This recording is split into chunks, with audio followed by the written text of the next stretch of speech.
Hello, film fans. Welcome to the Film vs. Film podcast, spoiler special episode. My name is Martin Harries, your host. On this episode, we are talking plot lines, characters, and all things spoilerific. You have been warned.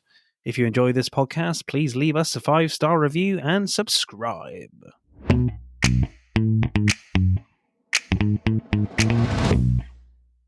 Hello, podsters or podroonies, if you prefer. We are back again for another spoiler special, and we are talking spoilers for The Iron Claw.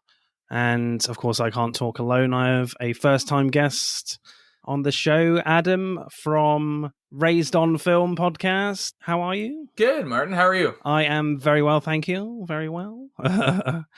So you have a great little podcast. I've listened to a few episodes. It's pretty fun. So yeah, tell everyone about your podcast and where can we find you? Yeah, so I'm on Spotify, Apple Podcast.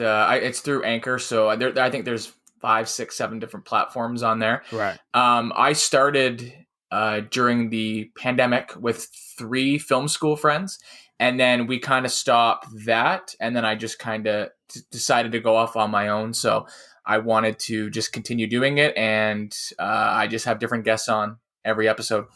And so I don't know, that's going on 4 years now total for between the 2 shows. Oh, wow. Cool. Yeah, we've been going like 3.5 now. It would be 4 years in November. Yeah, we started in November during lockdown. So I think a lot of people did. Yeah. Yeah, because we didn't have a lot to do. Yeah. So we watched lots of movies and decided to talk about it on the course. internet. So this one, of course, is dedicated to The Iron Claw. And of course, you're probably wondering, listeners, why have you waited so long? It's been out for ages. Well, I'm from the UK. And for some reason, they always release the Oscar-y films in January and early February.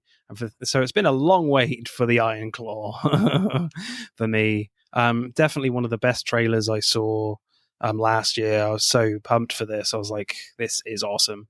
This looks amazing. I mean, Zac Efron, probably one of his best performances. For sure. So, Adam, what did you make of this one then? Initial reactions when you first saw it? So here in Canada, I got to see it right before Christmas, which was an interesting time to watch this movie. Yeah. And then I didn't really know what to make of it after the first time I watched it. It kind of sat with me, which is my favorite type of viewing experience, when you don't really know how you felt and it just kind of hit you and you're just kind of, there's a lot of emotions. And then I brought my wife back to see it because she was on the fence about seeing it. And then obviously on TikTok and social media, everyone was raving about it. Everyone was doing their reaction videos, crying and all this stuff. So Jamie's like, my wife Jamie's like, I kind of want to see this movie. She loves Jeremy Allen White from Shameless. So that was her kind of ticket in, and obviously she likes Zac Efron as well. So there was a couple different avenues for her that worked. She's not really into wrestling. And so I took her to see it, and it hit her very hard as well, as it did a lot of people. So I saw it twice in the theater, just before Christmas and just after Christmas. Right, yeah. So I just saw it on the Friday as we record. Oh, wow. Yeah, I was the only one in the cinema, a nice new cinema where I live in Salisbury, nice comfy sofa seats. Yeah. And yeah, this movie destroyed me. I was like, oh my God, I'm flooding the cinema right now at the end. Is quite a lot. I was like, wow. So quick question before you continue. Did you know anything about the real story going into it? I mean, I don't know much about wrestling. I did find it really interesting going in. Like, the performances looked amazing from the trailer, and I knew there was some tragedy, but I didn't know it was this tragic. I was like, oh my God. For sure. It's quite a lot. Yeah, you could tell because if I remember in the trailer, they either with subtitles or like text on the screen, not subtitles, like when they are promoting the movie. I think it might have said tragic or heartbreaking or something. And then obviously in the trailer, they show a glimpse from a funeral. But again, you go into it thinking, oh, someone is going to die. We've already said spoilers, by the way, right? We're good? Oh, yeah. Okay. Mm-hmm. Spoiler special. Yeah. You go in expecting one person to die, maybe Zach, maybe the dad, maybe the mom, maybe one of the brothers dies tragically. And the movie just hits you over the head multiple times. I mean, it's pretty brave with the fact that they've decided to make this film in the first place. The fact that it is such a tragic story. I don't think many filmmakers would attempt to go down this road with adapting this story. I think maybe some people would be like, no way is this true. But it is. Yeah, it's a little unbelievable at times. So Zac Efron, I think, is one of the standouts for me, if not the standout. This is definitely a career best performance for him. I mean, he is ripped as fuck in this. It's quite insane. Yeah. Like, he looks like Lou Ferrigno as the Hulk, but just less green. Yeah. He's definitely the one that's the most restrained than compared to his other brothers. But when he does go off emotionally, most of the time it's in the ring. And I think that's really where he's most happy in the film, is in the ring. You know, he loves his brothers and being around his brothers. But when things get difficult, he literally, you know, can't handle it. He has to like sleep at the wrestling arena sometimes. He can't go home to his family with Lily James and his own kids. I mean, that line at the end when he says to his kids, "I don't have any brothers anymore." And his kids say, "But we can be your brother's dad." Yeah. Went again. The last 15 minutes, basically from, what's his name? From Carrie's unfortunate death. The rest of the movie is terrible. Like, it's very sad. Harris Dickinson, I thought, was pretty good as well as David Von Erich. He's kind of like the Joker of the pack. Like, he's really good at doing the shit talk and hyping up his brothers and doing like the promotional videos. They all have their strengths. Yeah. I love that great scene where like Kevin keeps fucking up the take and Harris Dickinson keeps giggling. That was kind of funny. You know, I love the chemistry between him and Zach too. Like, it wasn't that emotional when he dies, but I think the film is definitely confident enough to underplay his death because there's like a lot of death still to come. Yeah, it was interesting. I liked the way they went about it. And again, before we continue with this, I don't know if I'm sure you're aware that there was another kid that died. Another brother that they purposely just basically meshed two characters into one. Oh, okay. Yeah. So basically the youngest, I forget what it was. So they obviously took some liberties. Zac Efron's character, Kevin, he didn't find Carrie. He found the other brother that shot himself. So they kind of morphed that into one. It was the dad that found Carrie. And the other kid, Chris is the one that's not in the movie. They basically morphed the two young ones that weren't really the traditional wrestling type. This is based on what I read. I don't know 100% if it's true. But anyways, they do a good job of slowly letting the viewer get into this, where the first death is off screen. It's mentioned. Yeah. The second one, you know what he's doing, but you don't quite see it. And then they are obviously looking for the body. And then the third one is like, okay, like, we're there for it. We're there for the moment and the instant reaction. So I thought that was good. Obviously, the oldest brother is at the very beginning that we never even see. So they do a good job, because you couldn't show 3 brothers or 4 brothers or 5 brothers all killing themselves on screen. That'd be too much for an audience. Yeah, I think tonally that would be too much. Yeah, you don't see any of the deaths really, but I think they handled each one really well, to be honest, because like with Mike, he clearly takes an overdose. They don't shy away from that. Yeah. But you don't see him like coughing, you know, at the mouth, foaming at the mouth or anything. It's the build up to his decision that is the heartbreaking part. It's not actually seeing him die. It's, we know what he's doing. Yeah, there's a lot of great confidence here in the filmmaking where they're not treating the audience like they're dummies. Like, you guys should be able to understand what's going on quite clearly. You know, the last shot of Mike is just him like running down the fields through the ranch with his sleeping bag. Yeah. And you're like, he's not coming back from this. And obviously with Jeremy Allen White as well, Kerry, you know, you just hear the gunshot. That's like the most visceral thing like you hear in the filmmaking of one of them killing themselves, one of the deaths, you know. Yeah, like they're a version of a jump scare. Yeah, I think if you did show one of them or all of them, it would just be way too much, and people would turn off. And yeah, I don't think the grief and the sadness would come through as much. You would have more like shock value, and it could be seen as a bit distasteful as well. Because I don't think Kevin Von Erich was too involved in the film, I don't think. No, from what I gathered, he didn't even meet Zach until after they filmed, and they premiere. basically he basically gave his blessing to Sean Durkin, and his only request. This was actually very similar to the Air movie that came out. The same thing with Michael Jordan for that. Right. Basically gave their blessing and then a few notes. Michael Jordan, I think, gave 3 or 4 for the specifics in the movie, including the portrayal of his mom. In this, I believe the only thing he requested was make sure the brotherhood of the brothers is indicated and pushed to the forefront, saying that how close these brothers were. That's all I care about. And they go as far as having that beautiful scene in the canoe, kind of in limbo heaven, where it's like, I think that's the scene that broke Kevin when he watched the movie the most. Because I think he mentioned that... Broke me as well. For everyone watching it, specifically him.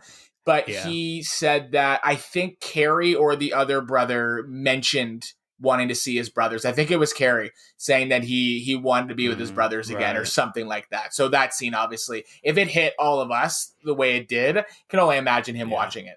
Because it worked. That scene works so well because you have a very like quiet scene near the start where they're all together, like just floating down the river on these rubber dinghies, you know, eating food.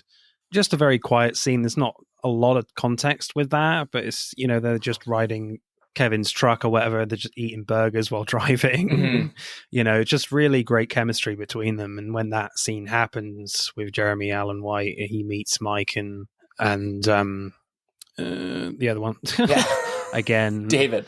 It's David. It's quite emotional. I think some people might see it as quite sentimental, maybe, and a bit cheesy. But I think it was perfectly done. It certainly got me. What did you make of Jeremy Allen White in this? I mean, as Kerry Von Erich, I think for me, like when he is on screen, he is incredible. I think I would have preferred him to come into the film a little bit earlier. I know they're trying to be like historically accurate as possible.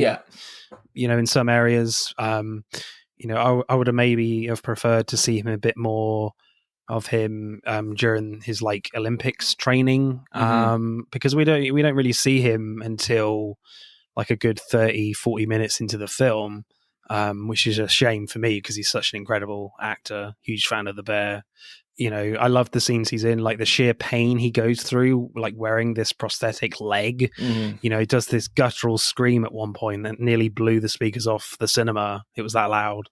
Like, you could tell very easily that he's struggling because, you know, sometimes he would randomly shout at his dad when he gives him this gun for Christmas because his dad doesn't want to shoot it right there and then. Yeah, you know, his outbursts come and go in like short bursts, but feel very emotional every time. An incredible actor. I have a few thoughts actually. So I'm currently watching Shameless with my wife, so I'm obviously a huge fan of him. The Bear was really good. He's phenomenal in it.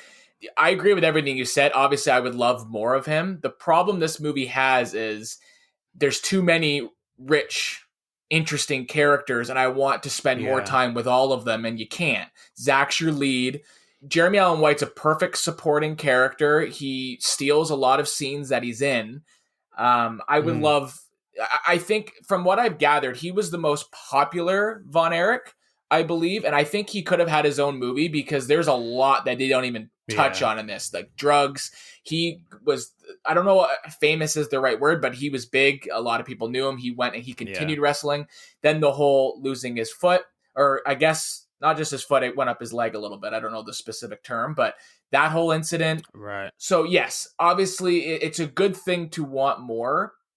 But I like the way they sprinkle him in because you miss him a little bit, then he shows up, you miss him a little bit. And I think he's a better actor than Zac Efron. This is the best thing that Zac Efron has done and may ever do. But you want, yeah, It's a low you bar. don't want Jeremy Allen White taking too much away, because it is Kevin's story and Carrie's the more flashy character. Yes, I would love a montage of him getting high, getting drunk, making mistakes, getting in an accident. Like there's that's a whole other movie. So I think they were in a tough spot. It's the same thing I feel with the dad. The dad was so interesting as well, and it's like Yeah. with movies and scripts, you have to pick your lead, who's your protagonist, and you got to commit to it. And it worked, but I agree with you. Like he's so good. Like it's the opposite of the bear, where he's the lead and he's also giving these standout moments in the show, which he does in this, but there's only a handful. Like you said, everything after his car or his motorcycle accident, like you can see it in his eyes. Like he's just got, you could tell he was so committed to this, even though he's on screen for probably like 20 minutes. Maybe. I don't have the exact number, but yeah. That was one scene where I was surprised where like they didn't show the motorcycle crash. I can understand, obviously, we've talked about that they don't show the deaths, but that was one scene where I was like, okay, maybe I would have liked to have seen that. Not that I like seeing motorcycle crashes, but I would have thought that would be something interesting to witness of how painful that was. You know, you just have this very long, like almost POV shot as he's like riding down the road, and then a very like quiet, simple sequence where he comes home on crutches and he takes his boot off and, you know, he's got no foot on anymore. That's about it. And like with the drug taking, like there's only one scene where he's taking, you know, painkillers for his immense pain that we know he's going through because of these insane outbursts that he has. So yeah, I would have definitely liked to have seen a little bit more with him. And I'm only saying like an extra like 5-10 minutes, just a few more scenes here and there, just to flesh things out a little bit. But when he is on screen, he is incredible. I mean, you could probably say that with a lot of the characters as well. Like the female characters, Lily James and the mother, they don't have too much to do either, I don't think. But when when these actors are on screen, they really do make an impact. But yeah, we soon go back to Zac Efron and his story. Yeah, it's tough, right? Because you mentioned the two the female leads as well, or I don't know if they're not leads, but the mom and Lily James. Again, great in all the scenes they're in, but it's just there's too many characters, and I think that hats off to the screenwriter. I think Sean Durkin wrote the script. Yeah, for the writing and the directing of it, because you made it work. But you're juggling, like, can you imagine if they kept the other brother in there too? And like it become a 3-hour movie like that. Yeah. And I don't think this movie would work. I think the pacing is perfect because you don't want people sitting and stewing in this turmoil for so long. And you want to get to the hopeful ending, which I think kind of turned tears to joy a little bit. I think obviously some people are still leaving sad, but it's a good roller coaster ride of emotions because, you know, like, what do? It's a movie where all these people die. Like, there's only so much you can do. Yeah. They definitely push it. They push your emotional tolerance a lot. Yeah, and they set up and pay off so many nice things, and I just wanted to mention them. So the football, obviously, they set up them playing football at the beginning and at the end. Yeah. Another good setup payoff, which isn't traditional, is when when Carrie's handing the dad the gun. I was so unsettled in the theater because they perfectly crafted the shot where the dad's holding the gun and it's aiming towards Kevin. Because me not knowing the story, I'm like, oh my God, Kevin's going to die. The dad's going to kill Kevin or Carrie's going to, or something. But again, you're foreshadowing a gun. Obviously, if you the whole rule is if you introduce a gun, you got to use it. Someone's going to use that gun. And it's a little bit of a misdirect because it's right in your face. It's in the center of the frame and it's pointing at Kevin. Chekhov's gun. So that's kind of a setup payoff. But they introduced the gun, obviously. And the song, which killed me, the song is beautiful. And the brother, Mike, sings it when they all go out together in this nice brotherly moment when they're all drinking and having fun. And then obviously they pay that off with the song playing at the end. And there's probably more. Those are the ones that stand up at the top of my head now. But yeah, it's a really, really good script. And you mentioned the Oscars at the beginning. It was released way too late. They obviously didn't campaign enough or whatever, but Right. this is a movie, in my opinion, that watched a lot of movies that deserved a few nods between the script for sure, the acting, maybe not Best Picture, even though I would consider it up there, but the script and Zach and Jeremy Allen White for sure. And the dad. The dad was a standout too. Yeah. Yeah, I think it's always tricky with the Oscars, isn't it? There's always never enough room for everyone, for everyone's favorite movies. Yeah, there's always snubs and yeah, I mean, Stanley Simons as Mike Von Erich, I thought was amazing. You know, I thought he was a great musician. You know, playing his guitar at this college campus. Like you can tell straight away that he doesn't want to be a wrestler when his dad announces it in the ring, and you have this quite awkward scene where he turns around. It's like, do we have a problem?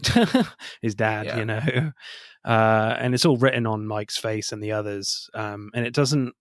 He doesn't look like a wrestler at all. He's skinny as a rake, you know, and his acting is very heartbreaking when he comes out of that coma. Oh, you can tell he's clearly got some sort of brain damage, and it's just an incredible performance by him. If anyone was nominated, it wouldn't shock me. Like, everyone gives as good of a performance as they can for how big of a role it is in this movie. But like in regards to the Oscars, like I don't know who I'd kick out. Like, DiCaprio wasn't even nominated for Killers of the Flower Moon. He couldn't make it in. So where would you fit Zach? Where would you fit all these people? That's it for spoilers, guys. Thank you for listening. I hope you enjoyed it. But don't stop there. Get involved and tell me what your thoughts are about this film. Send us a DM or comment on Instagram and TikTok at Film vs. Film Podcast, for X at FVF_podcast. Plus, we are now on YouTube, so hit that like button and comment there. If you do, I'll give you a shout out on the next episode. Remember, please leave us a 5-star review and subscribe. Pod signing off.